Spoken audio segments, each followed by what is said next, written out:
스승님, 저는 요즘 나오고 있는 여야 대통령 후보들의 자질이 우리 살고 있는 현재 우리들의 모습인가라는 거기에 대해서 질문을 드리겠습니다.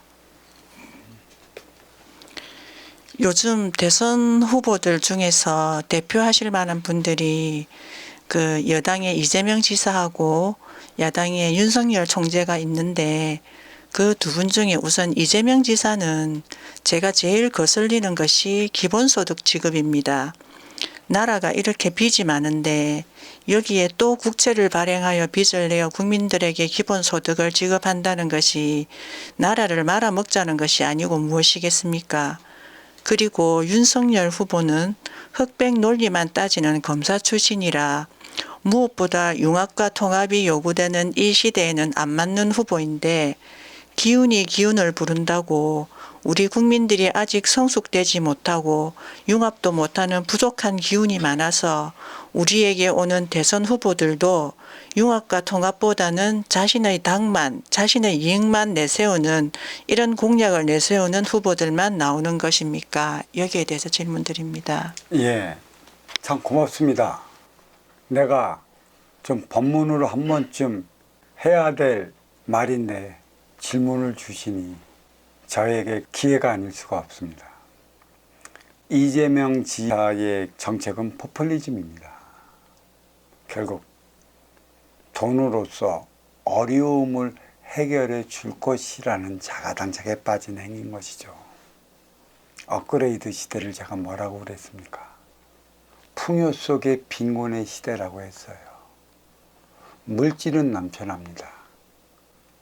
쏠림이 시작되며 양극화 현상이 일어나는 것은 운용의 주체들이 가지고 있는 육색량에 대한 쓰임을 다하지 못해 일어나는 일련의 현상인 것이죠. 그렇다고 이러한 현 상태의 쓰임에 대해서 안다고 하지만 어떤 이들은 또 그럴 것이에요. 배고픈 자에게 돈을 나눠주는 게 무엇이 잘못이냐고. 잘못 아닙니다. 배고픈 자에게는 돈을 나눠줘야 하는데, 하지만 나는 왜 배고픈 자여야 하느냐는 것에 대한 물음을 던지지 않을 수가 없어요. 너는 너보다 왜 많이 갖고 있는 자여야 하느냐에 대한 것에 대한 물음도 던지지 않을 수가 없습니다. 네가 너의 삶을 살았다면 너는 어려워지지 않을 것입니다. 너의 삶을 살지 못했기 때문에 표적으로 주어진 게 어려움인 것이고요. 너는 육생의 기본의 자리에 올랐기 때문에 어려워지지 않은 것이에요. 물론 언제 올랐느냐에 따른 것도 있고 얼마나 많은 에너지 질량을 갖고 왔느냐에 따른 것도 있어요. 우리 사회는 행의 현장이라고 그랬어요. 활동의 주체가 생활하는 곳이라는 것입니다. 이로움과 아쉬움이 만나서 살아가는 곳이, 더 가진 자와 덜 가진 자들이 만나서 살아가는 곳이 저는 사회라고 그랬습니다. 그래서 저마다 간판을 거는 이유도 여기에 있다고 그랬어요. 이로운 자가 아쉬운 자를 맞이하는 거고, 아쉬운 자를 맞이하기 위해 간판을 내가는 것이라. 아쉬운 자를 만났다면 먼저 주고 후에 받는 선순환 행위를 일으켜야 하는 것이에요. 과연 무엇을 먼저 줘야 하는 걸까요? 물론 배고픈 자에게는 배고픔을 면하게 하기 위한 육색량을 줘야 되겠지만 주구장창 육색량만 주겠습니까? 네가 왜 어렵고 힘들고 고통스러워졌으며 너는 아쉬운 활동의 주체에서 이로운 운용의 주체로 삶을 살아가기 위한 일련의 교육의 과정에 있다라는 사실을 안다면 이로운 자가 얼마만큼 쓰임을 다해야 할 때 아쉬운 활동의 주체가 찾아가 이 쓰임에 대한 행위를 받아갖고 운용의 주체일 때 이 행위를 다하게 되는 것이에요. 네가 너의 삶을 살았다면 대자연은 너를 어렵게 만들지 않습니다. 사회도 국가도 매 마찬가지입니다. 이 사회도 사회가 사회로서의 그 행위를 다한다면 빈부의 격차는 크게 일어나질 않아요. 오늘날 우리가 쏠림 속의 양극화 현상을 만들어 버렸어요. 왜 쏠림 속의 양극화 현상을 만들었을까요? 저는 업그레이드 시대라는 소리를 주구장창 해왔습니다.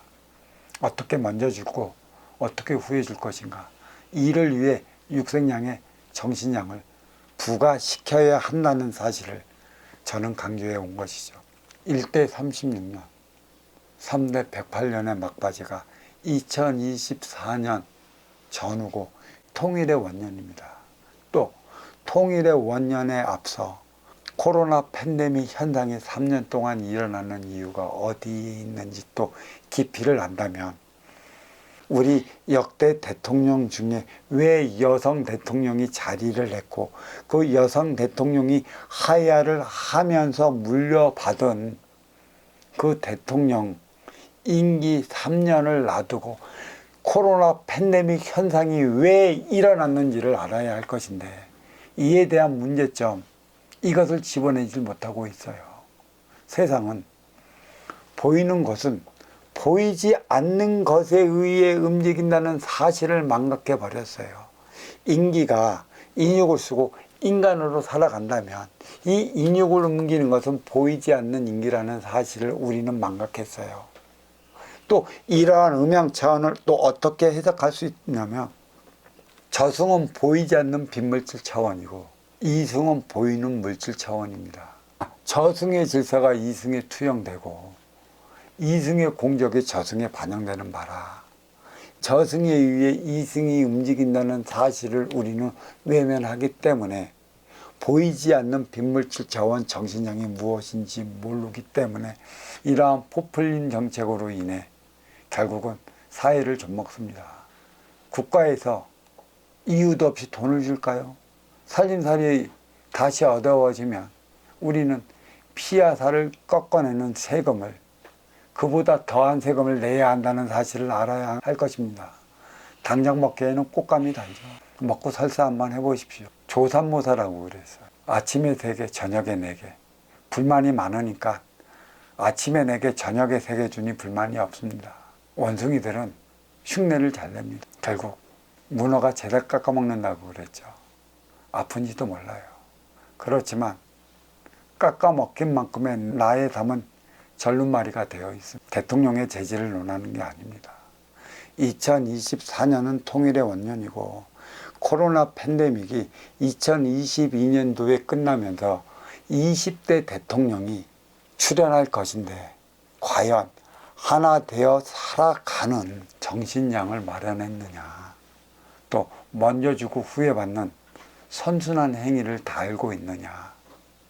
이 일을 다 알고 있다라면 물질로서만 모든 삶의 안위를 이룰 수 있다는 자가당착에서 빠져나와야 되는 것이죠. 물론 어려움을 일단 육생양으로 면한 후에 정신양을 마련을 하겠다면 모르는데, 정신양에 대한 마련 없이 육생양으로서만의 포퓰리즘 정책은 만백성을 골로 가게 만든다는 것입니다.